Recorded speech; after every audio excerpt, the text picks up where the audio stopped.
नमस्कार दोस्तों, एक बार फिर से आप सभी का स्वागत है हमारे YouTube चैनल पे।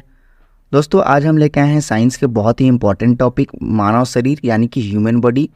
आज हम लोग ह्यूमन बॉडी से जुड़े हुए 70 इंपॉर्टेंट क्वेश्चंस को देखने वाले हैं जो कि हमारे परीक्षा के दृष्टिकोण से बहुत ही ज़्यादा इम्पॉर्टेंट है। तो आइए दोस्तों शुरू करते हैं। दोस्तों पहला प्रश्न है कि एक वयस्क मानव शरीर में कितनी हड्डियाँ होती है। तो इसका सही आंसर होगा फ्रेंड्स ऑप्शन नंबर बी 206, यानी कि एक वयस्क मानव शरीर में 206 हड्डियां होती है। नेक्स्ट क्वेश्चन है कि मनुष्य की खोपड़ी में कितनी अस्थियां होती है। तो दोस्तों मनुष्य की खोपड़ी में जो है वो 8 अस्थियां होती है, यानी कि इसका ऑप्शन नंबर ए जो है वो सही जवाब होगा। नेक्स्ट क्वेश्चन देखते हैं फ्रेंड्स, मनुष्य के शरीर में पसलियों के कितने जोड़े होते हैं। तो इसका सही आंसर हो जाएगा आपको ऑप्शन नंबर बी, यानी कि 10। मनुष्य के शरीर में पसलियों के जो है वो 10 जोड़े होते हैं। हम लोग आगे बढ़ते हैं। आगे है कि शरीर की सर्वाधिक प्रबल अस्थि किसमें होती है। तो दोस्तों शरीर की जो सर्वाधिक प्रबल अस्थि होती है वो होती है आपको ऑप्शन नंबर बी, यानी कि जबड़े में। नेक्स्ट क्वेश्चन देखते हैं हम कि मानव शरीर के किस भाग में सबसे छोटी हड्डी होती है। तो मानव शरीर के सबसे जो छोटी हड्डी होती है वो होती है आपको ऑप्शन नंबर ए, कान में। आगे बढ़ते हैं हम कि अगला क्वेश्चन है कि मानव शरीर में सबसे बड़ी हड्डी कौन सी है। तो दोस्तों मानव शरीर में सबसे जो बड़ी हड्डी है वो है आपको ऑप्शन नंबर डी, यानी कि जांघ की हड्डी। अगला क्वेश्चन देखते हैं कि टीबिया नामक हड्डी जो है वो किस में पाई जाती है। तो दोस्तों टीबिया नामक जो हड्डी है वो आपको पाई जाती है ऑप्शन नंबर बी, टांग में। अगला क्वेश्चन है कि मानव शरीर के किस अंग की हड्डी जो है सबसे लंबी होती है। तो मानव शरीर के अगर हम सबसे लंबी हड्डी की बात करें तो वो होती है फ्रेंड्स ऑप्शन नंबर बी, जांघ में। नेक्स्ट क्वेश्चन हम देखते हैं कि इनमें से कौन सी हड्डी जो है मानव के कान का भाग नहीं है, यानी कि मानव के कान में इनमें से कौन सी हड्डी जो है वो नहीं होती है। तो जो ऑप्शन नंबर ए है अस्थूणक ये भी होता है, ऑप्शन बी रकाब ये भी होता है, और ऑप्शन नंबर जो सी है उर्वस्थि ये नहीं होता है, यानी कि सही जवाब मेरा ऑप्शन नंबर सी हो जाएगा। अगला क्वेश्चन देखते हैं फ्रेंड्स, मनुष्य के जीवन काल में कितनी दांत जो है 2 बार विकसित होते हैं। तो मनुष्य के पूरे संपूर्ण जीवन काल में जो है वो ऑप्शन नंबर सी, यानी कि 20 दांत जो है वो 2 बार विकसित होते हैं, और अन्य जो दांत हैं वो केवल एक ही बार विकसित होता है, यानी कि एक ही बार निकलता है। आगे हम देखते हैं फ्रेंड्स, मानव शरीर में पाचन का अधिकांश भाग किस अंग में संपन्न होता है, यानी कि जब हम कोई भी खाना को खाते हैं तो वो हमारे शरीर के किस अंग में जो है उसका पाचन सबसे अधिक समय तक होता है, यानी कि सबसे अधिक जो है वो समय लेता है, अधिकांश भाग। तो इसका जो सही आंसर है वो हो जाएगा फ्रेंड्स ऑप्शन नंबर सी, छोटी आंत में, यानी कि जो पाचन की क्रिया है वो सबसे ज़्यादा छोटी आंत में ही संपन्न होती है। फ्रेंड्स अगर आपको इस पूरे क्वेश्चन सीट का जो है अगर पीडीएफ चाहिए तो आप हमारे टेलीग्राम चैनल से जुड़ सकते हैं। यहाँ पे टेलीग्राम चैनल दिया हुआ है, आप टेलीग्राम पे जाकर जीके ऑनलाइन शिक्षा चैनल है, वहाँ पे आप लोग हमसे ऐड हो सकते हैं और यहाँ पे सारी पीडीएफ अपलोड कर दी जाती है। आगे हम बढ़ते हैं कि मानव शरीर का कौन सा एंजाइम जो है कार्बोहाइड्रेट को तोड़ने में मदद करता है। तो फ्रेंड्स मानव शरीर में जो है वो आपको ऑप्शन नंबर डी हो जाएगा, यहाँ पे एमाइलेज, यानी कि एमाइलेज जो कार्बोहाइड्रेट को तोड़ने में मदद करता है, ये एक इकलौता एंजाइम है। अगला प्रश्न देखते हैं फ्रेंड्स, पाचन क्षेत्र में भोजन के साथ मिलने वाला पहला एंजाइम कौन सा है। पाचन क्षेत्र में भोजन के साथ मिलने वाला पहला एंजाइम कौन सा है। तो इसका सही आंसर हो जाएगा ऑप्शन नंबर डी, एमाइलेज। अगला क्वेश्चन देखते हैं, लार में कौन सा एंजाइम पाया जाता है। तो इसका सही आंसर हो जाएगा friends option number B, ptyalin. अगला प्रश्न देखते हैं, पेट में भोजन को पचाने के लिए किसकी खास आवश्यकता होती है। ऑप्शन नंबर ए है हवा, ऑप्शन नंबर बी है पानी, ऑप्शन नंबर सी है एंजाइम, और ऑप्शन नंबर डी है खनिज। तो इसका सही आंसर हो जाएगा दोस्तों ऑप्शन नंबर सी, एंजाइम। अगला प्रश्न देखते हैं, लार किसके पाचन में सहायक होती है। तो फ्रेंड्स लार जो है वो आपको बी हो जाएगा, स्टार्च। अगला प्रश्न देखते हैं, मनुष्य की मुख गुहा में किसका पाचन प्रारंभ होता है। तो इसका सही आंसर हो जाएगा friends option number C carbohydrate का। अगला प्रश्न देखते हैं, निम्नलिखित में से कौन सी आहार नलिका है? ऑप्शन ए बाल्य ग्रंथि, ऑप्शन बी कंठ नली, ऑप्शन सी महाधमनी और ऑप्शन डी ग्रास नली। तो फ्रेंड्स इसका सही आंसर हो जाएगा ऑप्शन नंबर डी ग्रास नली। अगला प्रश्न देखते हैं, पाचन क्रिया में प्रोटीन किस पदार्थ में बदल जाते हैं? तो पाचन की क्रिया में जो है प्रोटीन आपको ऑप्शन नंबर सी यानी कि अमीनो अम्ल में बदल जाता है जब पाचन की क्रिया हमारे बॉडी में होती है। तो अगला प्रश्न देखते हैं फ्रेंड्स, मानव शरीर में कौन सा अंग ग्लाइकोजन के रूप में कार्बोहाइड्रेट को जमा करता है? तो इसका सही आंसर हो जाएगा फ्रेंड्स ऑप्शन नंबर डी यकृत। अगला प्रश्न देखते हैं, पित्त किसके द्वारा पैदा किया जाता है? तो इसका सही आंसर हो जाएगा फ्रेंड्स ऑप्शन नंबर ए यकृत यानी कि लीवर। अगला प्रश्न देखते हैं, मानव शरीर के किस अंग को शरीर का रासायनिक कारखाना कहा जा सकता है? तो शरीर का जो रासायनिक कारखाना है वो हम लोग कह सकते हैं ऑप्शन नंबर बी यकृत को। अगला प्रश्न देखते हैं फ्रेंड्स, पेस मेकर का संबंध किससे है? तो फ्रेंड्स पेस मेकर का जो संबंध है वो है आपको ऑप्शन नंबर डी यानी कि हृदय से। इसको याद रखिएगा, ये बहुत बार परीक्षाओं में पूछा जा चुका है और पेस मेकर हमेशा पूछा जाता है। अगला प्रश्न है फ्रेंड्स, पेस मेकर का कार्य क्या है? तो दोस्तों पेस मेकर का जो कार्य है वो होता है आपको ऑप्शन नंबर सी दिल की धड़कन को प्रारंभ करना।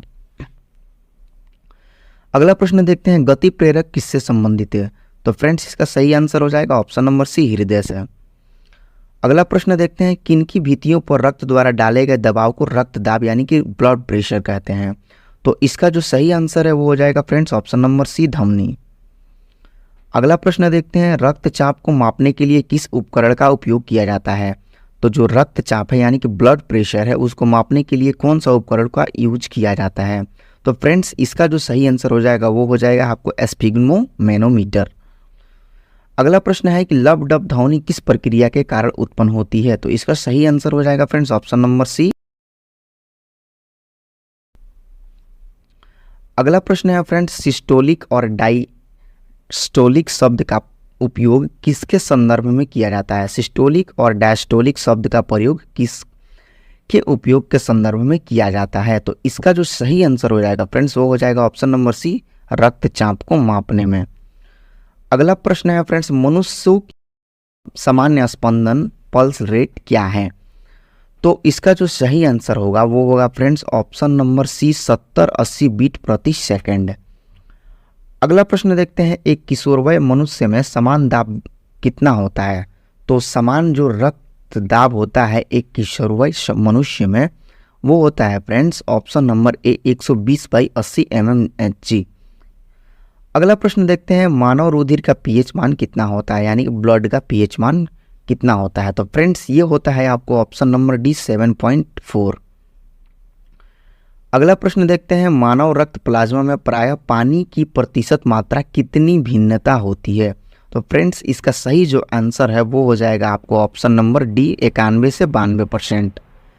अगला प्रश्न देखते हैं कि रक्त में पाई जाने वाली धातु कौन सी है? तो इसका सही आंसर हो जाएगा ऑप्शन नंबर डी लोहा यानी कि आयरन। अगला प्रश्न देखते हैं फ्रेंड्स, शरीर का कौन सा अंग रक्त उत्पादन करता है? तो फ्रेंड्स रक्त जो उत्पादन करता है वो है ऑप्शन नंबर सी हृदय। अगला प्रश्न देखते हैं फ्रेंड्स, निम्नलिखित में से कौन सा कथन सही है? तो ऑप्शन नंबर ए है शरीर में सारा रक्त किडनी के माध्यम से मिल जाता है। ऑप्शन नंबर बी है शरीर में सारा रक्त किडनी के माध्यम से गुजरता है। ऑप्शन नंबर सी है शरीर में सारा रक्त किडनी के माध्यम से शुद्ध होता है। और ऑप्शन नंबर डी है शरीर में सारा रक्त किडनी के माध्यम से बनता है। तो फ्रेंड्स इसका जो बिल्कुल करेक्ट आंसर है वो हो जाएगा ऑप्शन नंबर सी यानी कि शरीर में सारा रक्त किडनी के माध्यम से शुद्ध होता है। अगला प्रश्न देखते हैं फ्रेंड्स, मानव शरीर में खून के शुद्धिकरण की प्रक्रिया को क्या कहते हैं? तो जो मानव हमारा बॉडी है उसमें जो खून की शुद्धिकरण की प्रक्रिया है हम लोग उसे ऑप्शन नंबर ए यानी कि डायलिसिस कहते हैं। अगला प्रश्न देखते हैं फ्रेंड्स, रक्त में लाल रंग किसके कारण होता है? तो हमारे ब्लड में जो है वो red colour option number B यानी कि हीमोग्लोबिन के कारण होता है। अगला प्रश्न देखते हैं, शरीर में हीमोग्लोबिन का कार्य क्या है? तो फ्रेंड्स हमारे शरीर में हीमोग्लोबिन का कार्य ऑप्शन नंबर ए ऑक्सीजन का परिवहन करना है। अगला प्रश्न देखते हैं फ्रेंड्स कि हीमोग्लोबिन किसका महत्वपूर्ण घटक होता है? तो इसका सही आंसर हो जाएगा ऑप्शन नंबर ए आरबीसी का यानी कि रेड ब्लड कॉर्पोरेट्स। अगला प्रश्न देखते हैं फ्रेंड्स, किसके मौजूदगी के कारण शरीर के भीतर रक्त को नहीं जमता है, यानी कि हमारे शरीर में कौन सी ऐसी प्रोटीन है जिसके कारण हमारे बॉडी में जो है ब्लड नहीं जमता है, तो वो होगा ऑप्शन नंबर डी, हिपैरिन नामक जो प्रोटीन है वो हमारे शरीर के अंदर ब्लड को नहीं जमने देती है। अगला प्रश्न देखते हैं फ्रेंड्स, हमारे शरीर की कौन सी कोशिकाएं मानव शरीर के सैनिक के रूप में प्रसिद्ध है, तो इसका सही आंसर हो जाएगा friends option number A, WBC यानी कि श्वेत रक्त कोशिकाएं। अगला प्रश्न है कि RBC का कब्रिस्तान किसे कहा जाता है, तो इसका सही आंसर हो जाएगा फ्रेंड्स ऑप्शन नंबर सी, प्लीहा को। अगला प्रश्न है कि RBC का जीवन काल कितना होता है, तो फ्रेंड्स इसका जो सही आंसर हो जाएगा वो हो जाएगा आपको ऑप्शन नंबर ए, 120 दिन यानी कि 120 डेज। अगला प्रश्न देखते हैं फ्रेंड्स कि WBC का मुख्य कार्य क्या है, यानी कि श्वेत रक्त कण का मुख्य कार्य क्या है, तो फ्रेंड्स इसका सही आंसर हो जाएगा ऑप्शन नंबर सी, रोग प्रतिरोधक क्षमता धारण करना। अगला प्रश्न देखते हैं फ्रेंड्स कि कौन सा ब्लड ग्रुप सर्वव्यापक सहायता यानी कि यूनिवर्सल डोनर रखता है, तो फ्रेंड्स इसका सही सी यानी कि AB ब्लड ग्रुप जो है वो सर्वव्यापक सहायता है। अगला प्रश्न देखते हैं फ्रेंड्स कि किस रक्त समूह को सार्वभौमिक दाता के रूप में जाना जाता है, तो इसका सही आंसर हो जाएगा option number D, O blood group को। अगला प्रश्न है कि रक्त समूह O वाला व्यक्ति किस रक्त समूह के व्यक्तियों का रक्त ले सकता है, तो वो हो जाएगा ऑप्शन डी यानी कि केवल O। अगला प्रश्न है फ्रेंड्स कि इनमें से कौन सा मस्तिष्क का भाग नहीं है, तो इसका सही आंसर हो जाएगा आपको ऑप्शन नंबर डी, पिन्ना। अगला प्रश्न है कि मस्तिष्क का कौन सा भाग मानव शरीर के आसन और संतुलन को बनाए रखता है, तो फ्रेंड्स इसका सही आंसर होगा आपको option number C, cerebellum. Next question है कि मनुष्य के मस्तिष्क का सबसे बड़ा भाग कौन सा है, तो फ्रेंड्स मनुष्य के मस्तिष्क का सबसे बड़ा जो भाग है वो है आपको ऑप्शन नंबर सी, प्रमस्तिष्क। नेक्स्ट क्वेश्चन देखते हैं, मनुष्य में मेरुदंड से कितनी जोड़ी तंत्रिकाएं निकलती है, तो फ्रेंड्स इसका सही आंसर हो जाएगा ऑप्शन नंबर सी, 31 जोड़ी। अगला प्रश्न है हमारी छोड़ी हुई सांस की हवा में CO2 की मात्रा लगभग कितनी होती है, तो इसका सही आंसर हो जाएगा आपको ऑप्शन नंबर ए, 4%। अगला प्रश्न है कि गुर्दे का कार्यात्मक यूनिट क्या है, यानी कि किडनी का कार्यात्मक इकाई क्या है, तो इसका सही आंसर हो जाएगा ऑप्शन नंबर सी, नेफ्रॉन। अगला प्रश्न है कि मानव शरीर की किस ग्रंथि को मास्टर ग्रंथि कहा जाता है, तो फ्रेंड्स इसका सही आंसर हो जाएगा ऑप्शन नंबर सी यानी कि पीयूष ग्रंथि। अगला प्रश्न है कि मनुष्य के शरीर की सबसे छोटी ग्रंथि कौन सी है, तो मनुष्य की शरीर की सबसे जो छोटी ग्रंथि है वो है आपको ऑप्शन नंबर सी यानी कि पिट्यूटरी ग्रंथि। नेक्स्ट क्वेश्चन है कि पीनियल ग्रंथि कहाँ स्थित होती है, तो फ्रेंड्स पीनियल ग्रंथि जो है वो आपको ऑप्शन नंबर बी यानी कि मस्तिष्क में स्थित होती है।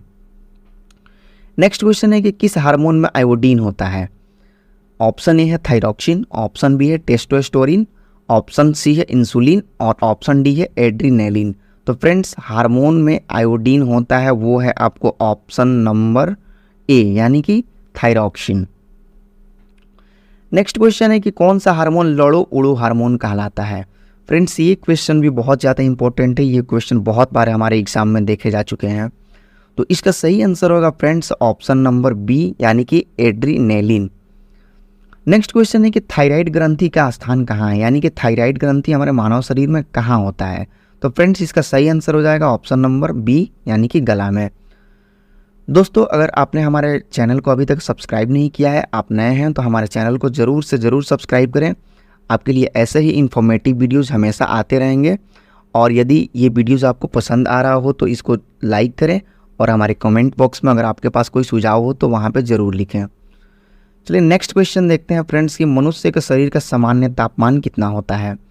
तो फ्रेंड्स मनुष्य के शरीर का जो सामान्य तापमान है वो होता है option number C 98.4 degree Fahrenheit. Next question देखते हैं मानव की पाचन नली लगभग कितने फीट की होती है। तो फ्रेंड्स मानव की पाचन नली ऑप्शन नंबर सी यानी कि 32 फीट की होती है। अगला प्रश्न देखते हैं मनुष्य में पाचन क्रिया कहाँ प्रारंभ होती है। तो फ्रेंड्स मनुष्य में पाचन की क्रिया मुख से प्रारंभ होती है, तो इसका सही आंसर हो जाएगा ऑप्शन नंबर बी मुख। अगला प्रश्न है कि सर्वप्रथम रक्त परिसंचरण तंत्र का अध्ययन किसने किया था? तो इसका सही जवाब हो जाएगा option number B Harvey. William Harvey ने सबसे पहले रक्त परिसंचरण तंत्र का अध्ययन किया था। अगला प्रश्न है कि जार्विक 7 क्या है? तो फ्रेंड्स जार्विक 7 है आपको एक कृत्रिम हृदय है, तो इसका सही आंसर ऑप्शन नंबर डी हो जाएगा। अगला प्रश्न है कि मनुष्य के शरीर में हृदय को एक बार धड़कने के लिए कितना समय लगता है? तो फ्रेंड्स इसका सही आंसर हो जाएगा ऑप्शन नंबर डी 0.8 सेकेंड। अगला प्रश्न है कि मानव हृदय में कोष्ठक कितने होते हैं? तो फ्रेंड्स मानव हृदय में कोष्ठकों की संख्या 4 होती है, यानी कि ऑप्शन नंबर बी इसका सही आंसर हो जाएगा। अगला प्रश्न है कि रक्त समूह यानी कि ब्लड ग्रुप के खोजकर्ता कौन है, यानी कि ब्लड ग्रुप का आविष्कार किसने किया? तो फ्रेंड्स इसका आंसर जो हो जाएगा वो हो जाएगा ऑप्शन नंबर डी लैंडस्टीनर ने, यानी कि ब्लड ग्रुप का खोज जो है लैंडस्टीनर ने किया था। अगला प्रश्न देखते हैं, मानव शरीर में रक्तचाप नियंत्रित होता है? ऑप्शन ए है पित्तपिंड से, ऑप्शन बी है अधिवृक्क ग्रंथि से, ऑप्शन सी है थाइमस से और ऑप्शन डी है थायराइड ग्रंथि से। तो फ्रेंड्स इसका सही आंसर हो जाएगा ऑप्शन नंबर बी अधिवृक्क ग्रंथि से।